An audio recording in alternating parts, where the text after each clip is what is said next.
5 mauvaises habitudes qui détruisent vraiment votre testostérone et quoi faire pour remonter votre taux de testo. Bonjour à tous, c'est Fabrice Julien, coach et auteur, expert en séduction et sexualité depuis 2010 et auteur de Les secrets de l'extase féminine, comment devenir le meilleur coup de sa vie. La première chose qui peut faire beaucoup de mal à votre taux de testostérone, c'est la malbouffe, les sodas, l'alcool, la cigarette. Déjà parce que c'est malsain et ensuite parce que dedans il y a des perturbateurs endocriniens. La deuxième catégorie dans laquelle il y a des perturbateurs endocriniens, c'est par exemple tout ce qui est plastique. Perturbateur endocrinien, ça va niquer votre testo, mais ça peut aussi donner des cancers et ce genre de trucs. Donc par exemple, si vous buvez souvent dans des bouteilles en plastique, vous avez vu le scandale de Nestlé là, qui coupait son eau soi-disant pure de source par de l'eau du robinet pour la vendre plus cher, c'est scandaleux. Mais en plus de ça, en fait, le plastique, quand il passe par exemple au soleil, tout ça, ça peut mettre des perturbateurs endocriniens dans l'eau que vous buvez. Donc préférez les bouteilles en verre, il y a des carafes aussi qui peuvent filtrer l'eau. Parce que l'eau du robinet, par endroit aussi, il faut la filtrer, elle n'est pas très bonne. Quand vous faites réchauffer votre nourriture le midi, par exemple, préférez des trucs en verre plutôt qu'en plastique, là, les Tupperware et tout ça. Encore une fois, dans les produits ménagers aussi, il y a pas mal de perturbateurs endocriniens, donc quand vous faites le ménage, vraiment aérez bien après. Troisième catégorie de choses qui perturbent votre taux de testostérone, c'est un mauvais sommeil. Donc vous couchez très tard, regardez un écran très tard avant de dormir, tout ce genre de choses qui peut perturber votre cycle de sommeil va aussi perturber votre production de testostérone. Quatrième catégorie de choses qui vont niquer votre taux de testostérone, c'est si vous vous masturbez trop souvent, en plus devant du porno, tout ça. Donc vous allez en fait demander à votre corps toujours de dépenser en produisant du sperme.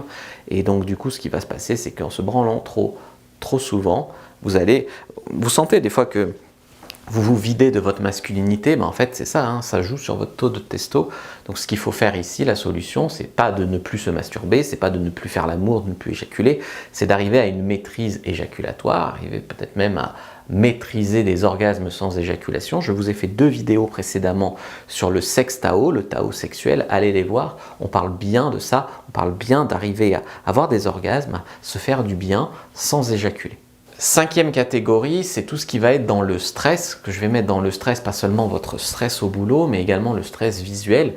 Quand vous regardez des pornos, d'accord, ça rend accro parce qu'il y a une certaine violence, tu vois, dans le porno. C'est souvent du sexe hard, du sexe extrême, des pratiques de plus en plus extrêmes, des femmes de plus en plus refaites, etc. Ça a un côté stressant. Mais il y a du stress aussi dans tout ce qui est jeux vidéo.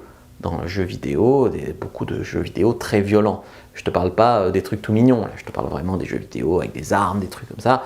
Ben, ça peut aussi stresser. Et puis sur Netflix et autres plateformes de télé, en plus du wokisme, il y a beaucoup de violence. Pourquoi? Ben parce qu'en fait, l'être humain développe, on va dire, une tolérance, une habituation à ce qu'il voit.